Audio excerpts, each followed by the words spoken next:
On se connecte au marché.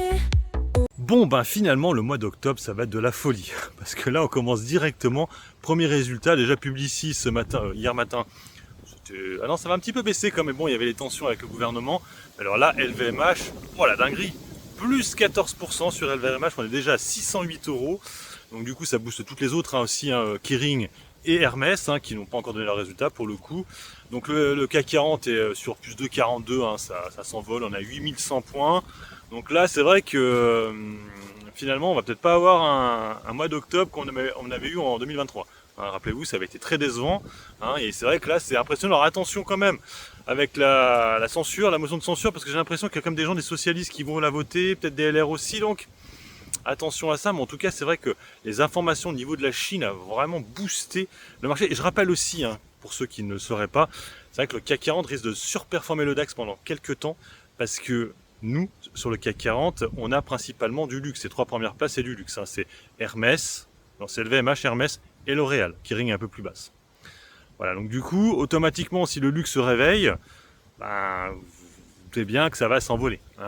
Et que le CAC 40 va surperformer le DAX, qui risque de stagner par contre, parce qu'elle a plus de valeurs un peu plus tech, qui en ce moment ne font pas grand chose. Vous avez vu, les US en ce moment, ça bug un petit peu à cause des tensions avec la Chine justement. Nous on rebondit grâce à la Chine et eux bug par rapport à la Chine. Je parle aux États-Unis.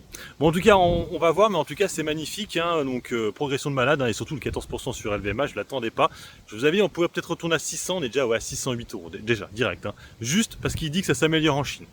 Donc, si c'est validé que ça s'améliore réellement, on va monter chercher les 700, 800, 900 et 1000. Ce serait une dinguerie. Après, attention quand même aux taxes sur les holdings, tout ça. Là, c'est vrai que ça va poser problème un petit peu à Bernard Arnault, justement. C'est lui qui est principalement visé à cause de ces trucs-là. Donc, il faudrait vite qu'il parte de France, entre parenthèses, et même qu'il mette sa société du côté d'Amsterdam. Il aurait beaucoup moins de problèmes, ou carrément en Italie. Parce que Mélanie, pour le coup, elle aime bien les riches. Nous, on les déteste, mais elle aime bien. Bon, bref, en tout cas, ça fait plaisir, ça s'envole. Et vous, j'espère que vous n'aviez pas de BX4, parce que là, par contre, vous avez pris cher si vous avez pris du BX4. En tout cas, wait and see, attendons les autres résultats. Il y en a d'autres qui vont arriver, bien sûr. Et j'espère, je croise les doigts pour que ce soit tous pareil, pour qu'on retourne peut-être à des plus hauts historiques sur le CAC 40.